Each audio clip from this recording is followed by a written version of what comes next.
আসসালামু আলাইকুম প্রিয় দর্শকবৃন্দ। আজ আলোচনা করব আগাম জামিন বা অ্যান্টিসিপেটরি বেইল সম্পর্কে।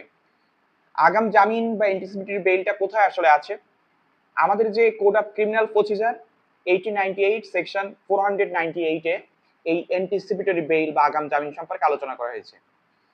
এখানে বলা হয়েছে যে হাইকোর্ট ডিভিশন অথবা সেশন জাজ এই আগাম জামিন দেওয়ার এখতিয়ার রাখে। কিন্তু বাংলাদেশের প্রেক্ষাপটে দেখা যায় যে আগাম জামিন বা অ্যান্টিসিপেটরি যে বেইলটি এটি শুধুমাত্র হাইকোর্ট ডিভিশন তার ডিসক্রিশনারি পাওয়ার অনুযায়ী তিনি কিন্তু এক্সারসাইজ করে থাকেন। এটা আগাম জামিন দেওয়াটা কিন্তু এটা কোনো অধিকার না, মানে এটা কোনো ব্যক্তি যে তার যে মৌলিক অধিকার বা কোনো আইনগত অধিকার হিসেবে দাবি করতে পারে না। আগাম জামিনটা সম্পূর্ণ হাইকোর্ট ডিভিশনের বিবেচনামূলক যে ক্ষমতা, সেই ক্ষমতার উপর ভিত্তি করে কোনো অ্যাকিউজকে 4 সপ্তাহ থেকে সর্বোচ্চ 8 সপ্তাহ পর্যন্ত আগাম জামিন মঞ্জুর করে থাকে। তো আসলে আগাম জামিনটা আসলে কি? দেখেন, যখন কোনো ব্যক্তির বিরুদ্ধে রাজনৈতিক মামলা বা সামাজিকভাবে হেয় করার জন্য প্রতিহিংসামূলক মামলা অথবা কোনো ব্যক্তির বিরুদ্ধে কোনো এফআইআর লজ হয়, তখন সেই ব্যক্তি যদি মনে করে যে আসন্ন যে কোনো মুহূর্তে তাকে পুলিশে অ্যারেস্ট করতে পারে বা গ্রেপ্তার করতে পারে এবং ওই ধরনের অ্যারেস্ট বা গ্রেপ্তারের কারণে সামাজিকভাবে তিনি হেয় প্রতিপন্ন বা তার মানহানি ঘটতে পারে, তাহলে তিনি কি করতে পারেন? তিনি কিন্তু হাইকোর্ট ডিভিশনে গিয়ে তিনি আগাম জামিন অর্থাৎ তার গ্রেপ্তারের পূর্বেই তিনি কিন্তু জামিনের প্রার্থনা করতে পারেন। দেখেন, আপনি যে জামিন চাচ্ছেন, এই জামিনটা কিন্তু হাইকোর্ট ডিভিশনে আপনি চাইলেই কিন্তু আপনাকে দিবে না। আপনাকে কয়েকটি শর্ত দিয়ে দিবে। এমন শর্তগুলোর মধ্যে সর্বপ্রথম যে শর্তগুলো আসবে তার মধ্যে হলো আপনি কোনো হত্যা অপরাধে জড়ান নাই, অর্থাৎ আপনার বিরুদ্ধে কোনো মার্ডার কেস হয় নাই এবং আপনি কোনো ধর্ষণের মামলায় জড়ান নাই, অর্থাৎ আপনার এগেনস্টে কোনো রেপ কেস হয় নাই। এই দুইটা জিনিস আপনাকে প্রথমেই প্রমাণ করতে হবে।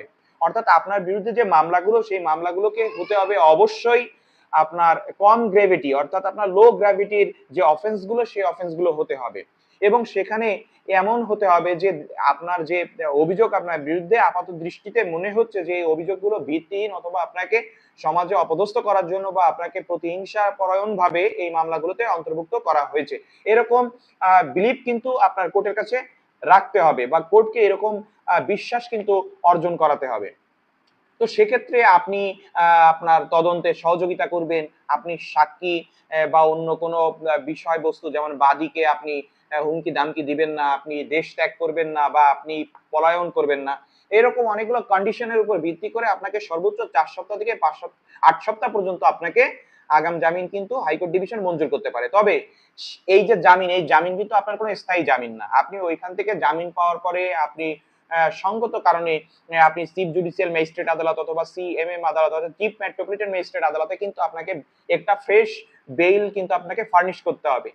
এই বেইলটা দেওয়ার পরে আপনার জামিন সংক্রান্ত ব্যাপারটি আদালতের মানে সংশ্লিষ্ট আদালতের কিন্তু আপনার নলেজে আসলো। এরপর যখন আপনার জামিনের মেয়াদটি শেষ হয়ে যাবে তখন কিন্তু আপনাকে আবার নতুন করে আরেকটি জামিনের পিটিশন কিন্তু আপনাকে মহানগর মহানগর দায়রা জজ আদালত বা অথবা জেলা ও দায়রা জজ আদালতে কিন্তু আপনাকে নিয়মিত একটা জামিনের পিটিশন দিতে হবে। সেখান থেকে যদি আপনার জামিন বর্ধিত করে বা আপনার জামিন যদি মঞ্জুর করে, তাহলে আপনার জন্য জামিনটি স্থায়ী হলো।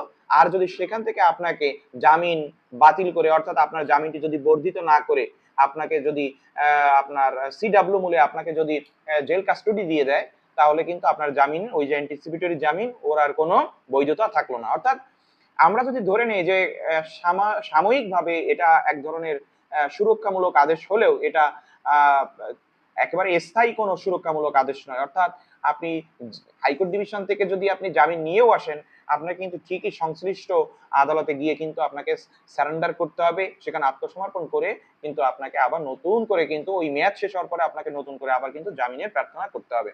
অর্থাৎ যারা স্বাভাবিকভাবে খুবই ভিআইপি পার্সন বা সমাজের খুবই নামি দামি ব্যক্তি, যাদের বিরুদ্ধে স্বাভাবিকভাবে কোনো মামলা হওয়ার কথা না, কিন্তু সামাজিকভাবে তাকে হেয় করার জন্য বা রাজনৈতিক প্রতিপক্ষ তাকে রাজনৈতিক প্রতিহিংসা পরায়ণভাবে মামলা যদি করে থাকে এবং তা যদি হত্যা কিংবা ধর্ষণ সম্পর্কিত কোনো মামলা না হয়, তাহলে স্বাভাবিকভাবে হাইকোর্ট ডিভিশনে অ্যান্টিসিপেটরি বেইল বা আগাম জামিন চাইলে ডিসক্রিশনারি পাওয়ারে কিন্তু হাইকোর্ট ডিভিশন উক্ত আগাম জামিন কিন্তু দিতে পারে। অর্থাৎ অভিযুক্ত ব্যক্তিকে 4 সপ্তাহ থেকে 8 সপ্তাহ পর্যন্ত একটি অস্থায়ী জামিন দিয়ে সংশ্লিষ্ট আদালতে আত্মসমর্পণ করার কিন্তু একটা আদেশ দিয়ে দিতে পারে। তবে এটি কোনো অধিকার নয়, আইনগত অধিকার নয়। আপনি যদি মানে অধিকার হিসেবে চান তাহলে সেটা কিন্তু আপনি পাবেন না। এটি আদালতের সম্পূর্ণ বিবেচনামূলক অধিকার এবং বিবেচনামূলক ক্ষমতা। সেই ক্ষমতার ভিত্তিতে একজন অভিযুক্তকে তাকে গ্রেপ্তার থেকে এড়ানোর জন্য এই ধরনের জামিন কিন্তু মঞ্জুর করে থাকে।